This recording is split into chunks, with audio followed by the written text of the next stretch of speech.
Well, hey everybody, it's a rainy day here on Haggett Hill.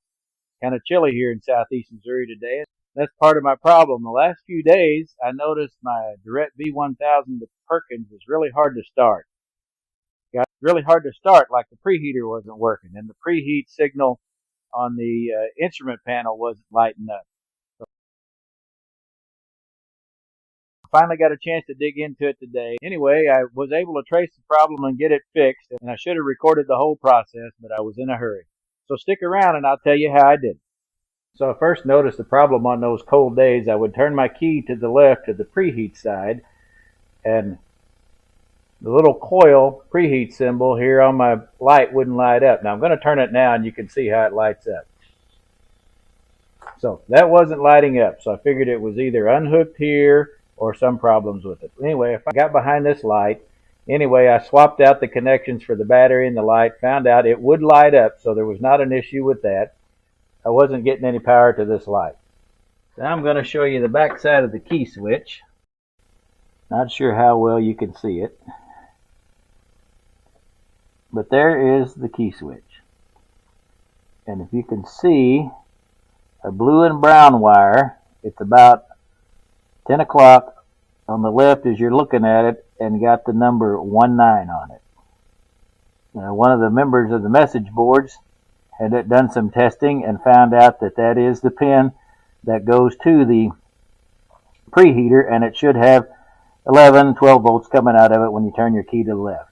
So I stuck my meter on that, and I had 12 volts coming out there. Then the wiring harness goes over, and up in here is the back side of the light.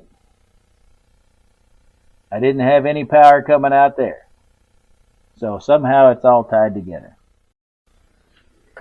Now down in this compartment, I put a piece of cardboard behind it so you can see which wire I'm talking about. This white plug right here goes up and it grounds into this bus bar. That's the bus bar for the glow plugs. I put my multimeter on there. Didn't have any power coming out there either.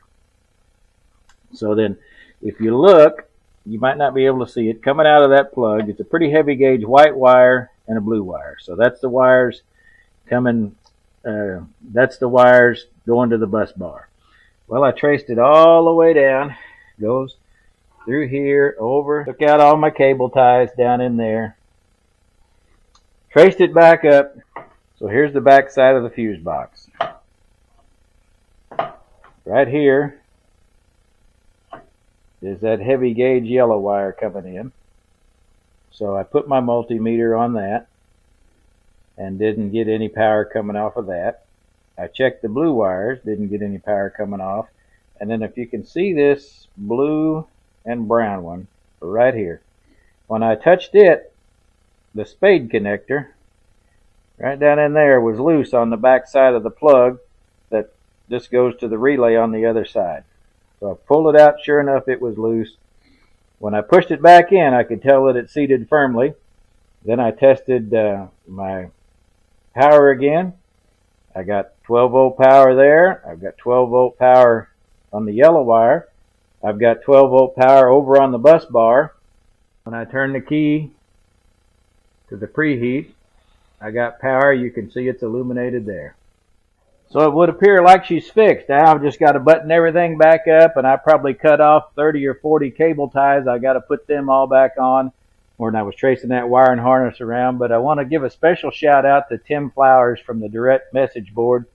He had gave me some pointers about which pin off the back of the key switch powered the preheat cycle, so and checking out at the bus bar. So thanks to Tim for giving me a place to get started. Just had to do some old-fashioned run the wires down and do some troubleshooting, but who would have thought that a spade connector on the back side of the fuse box would have been unplugged? But you never know what you might find. So hopefully if anybody else has any problems with their preheater, be sure you check out those electrical parts. You won't have to run the wiring. I've already shown you where it's at. So just if nothing else works, you don't have power in those places, take off your fuse box and make sure those connector plugs are plugged all the way in. So thanks for watching another project here on Haggett Hill. I hope this helps somebody else out if you've got a Derette product. I'm sure the fuse box is all the same. If you like the content, please like and subscribe and leave me a comment. And as always, God bless to you and your family.